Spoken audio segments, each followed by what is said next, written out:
Yemen के Houthi विद्रोही लगातार पश्चिमी देशों के लिए सिरदर्द बन गए हैं। हूती विद्रोहियों ने अमेरिकी सरकार की नींद उड़ा रखी है।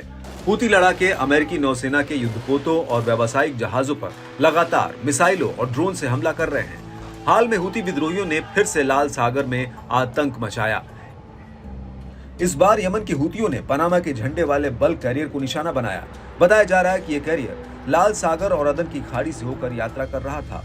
यह हमला ऐसे समय में हुआ है जब विद्रोही लड़ाके महीनों से सी रूट से होकर जाने वाले जहाजों को निशाना बना रहे हैं। इस रूट से आमतौर पर हर साल $1 ट्रिलियन का माल गुजरता है। दावा है कि गाजा में इजराइल हमास युद्ध और लेबनान में इजराइल के जमीनी हमले से हूती लड़ाके भड़के हुए हैं।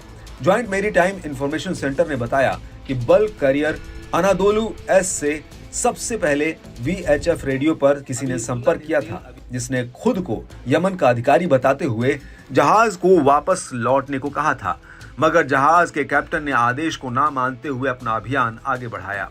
खास बात है कि ज्वाइंट मैरीटाइम इंफॉर्मेशन सेंटर ने दावा किया कि अनादोलू एस का इजराइल से कोई सीधा संबंध नहीं था। हालांकि जिन जहाजों पर हमला किया गया उनमें से कई का संघर्ष से बहुत कम या तो कोई संबंध नहीं है।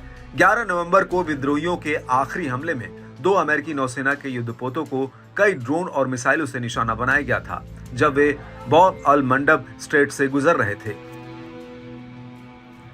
ब्रिटिश सेना के United kingdom maritime trade operation centre ने बताया कि जहाज के कप्तान ने बाद में देखा कि अदन की खाड़ी से जुड़ने वाले बाब अल मंडब स्ट्रेट के पास दक्षिणी लाल सागर में जहाज के करीब एक मिसाइल गिरी।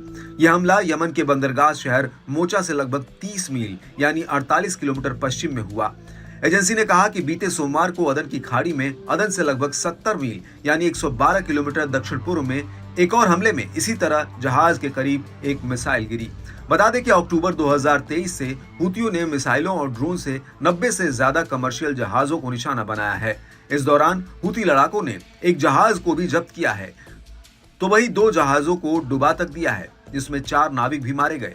अन्य मिसाइलों और ड्रोन को या तो लाल सागर में अमेरिकी नेतृत्व वाले गठबंधन ने रोका। इस जंग में हूती संगठन के एंट्री से पूरे मिडिल ईस्ट में तनाव और बढ़ गया है। ईरान समर्थित हूती समूह के पास आधुनिक ड्रोन और हाइपरसोनिक जैसी मिसाइलें हैं, जो इजराइल पर सटीक हमले करने में सक्षम है, जिसके बूते विद्रोही लगातार इजराइल और पश्चिमी देशों को ललकार रहे हैं। विद्रोहियों ने फिर दोहराया कि वे गाजा में हमास के खिलाफ इजरायली ऑपरेशन को खत्म करने के लिए इजराइल, अमेरिका या ब्रिटेन से जुड़े जहाजों को निशाना बनाते रहेंगे।